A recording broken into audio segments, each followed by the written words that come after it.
நீங்கள்லாம் வந்து ரெகுலர் ஃபெலோஸ்லாம் 3 வாட்டி சிஎம் ஆகியிருந்து வேட்பாளர் நாமினேஷன் வர தெரியுமா அப்படின்னுமா டாஸ்க்கு கொடுக்க தான் செய்வாங்க.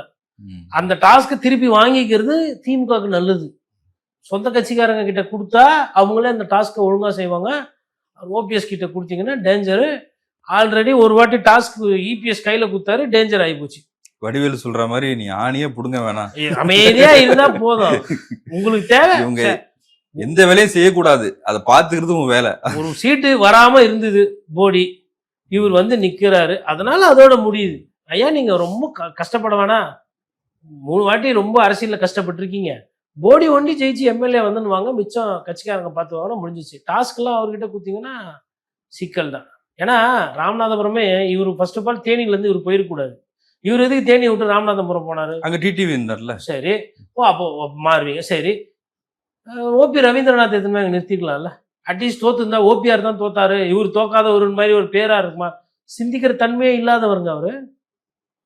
ஒரு தொலைநோக்கு, அதாவதுங்க யதார்த்தத்தை பார்த்தீங்கன்னா வீட்டில் ரெட்டையில சிம்பிள் இருக்கு, அவருக்கு இருக்கிற வசதிக்கும் வாய்ப்புக்கும் கேட்டோட மாத்துவீங்களா இல்லை வச்ச ரெட்டையிலைய பற்ற வச்சு பிச்சு எடுப்பீங்களா? சரி, இப்போ ரெட்டையிலையும் அங்கேருந்து எடுத்துட்டீங்க, அந்த கேப்பில் என்ன சின்னத்தை போடுவீங்க, இல்லை எதை வெல்டு பண்ணுவீங்க? இதெல்லாம் நடந்தது. 4 பேர் என்ன பார்ப்பாங்க, என்ன நினைப்பாங்க, அதெல்லாம் தெரியாது. குளத்தூரில் கிருஷ்ணமூர்த்தி சொல்லிட்டு ஒருத்தர் அவர் கூடவே இருந்தார் கடைசி வரலாம். என்னண்ணா எதனா பண்ணுங்கண்ணா, இப்போ உன் இஷ்டம்ப்பா, உனக்கு என்ன தோணுதா பண்ணுப்பான்றாப்லையா? என்னண்ணா உன் இஷ்டம், இவ்வளோ நாள் கூட இருந்தால் உங்கள் இஷ்டன்றீங்க என்னண்ணா? இல்லைப்பா நான் இந்த மனநிலையில் இருக்கேன், இது எப்பத்துலேருந்து திடீர்னு தான் அப்படின்னு இருக்காங்க. அவரு என்னன்னா மண்ணள்ளி தான் போடல, வெளியில வந்து நீங்கள் நல்லாவே இருக்க மாட்டீங்க அப்படின்ற மாதிரி சொல்லிட்டு போய் அதிமுகவில் சேர்ந்துட்டேன். இந்த மாதிரி நிறைய பேர். மாபாய் பாண்டியராஜன் அவரை நம்பி வந்தார். இப்போ மாபாய் பாண்டியராஜன் கிட்ட போயிட்டு ஓபிஎஸ் அப்படின்னுங்க, இல்லை ஆஸ்பேர் சுவாமிநாதன் ஒருத்தர் இருந்தார் ஏடிஎம்கேல, அவர் தான் ஃபர்ஸ்ட் ஐடி விங் செக்ரட்டரி. அவருமே வந்து நிறைய ஐடியாலாம் ஒரு காலத்தில் ஓபிஎஸோட நெருக்கமாக இருந்தார். இப்போ அவர் வந்து பொதுவாக எல்லா கட்சிங்கிட்ட பேசிட்டு இருக்காரு. இப்போ அவர்கிட்ட போயிட்டு ஓபிஎஸ் அவர்களை பற்றி கேளுங்க, பழகுனவங்க கிட்ட போய் கேளுங்க.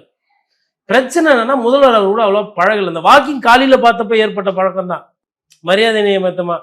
சரி, இப்போ டாஸ்க் அதான் செந்தில் பாலாஜி கிட்ட டாஸ்க் கொடுத்துருக்காங்க, தங்கம் தென்னரசு கிட்ட டாஸ்க் இருக்கு, ஒவ்வொருத்தருக்கும் ஒரு டாஸ்க். நம்ம அதெல்லாமா சொல்றோம்.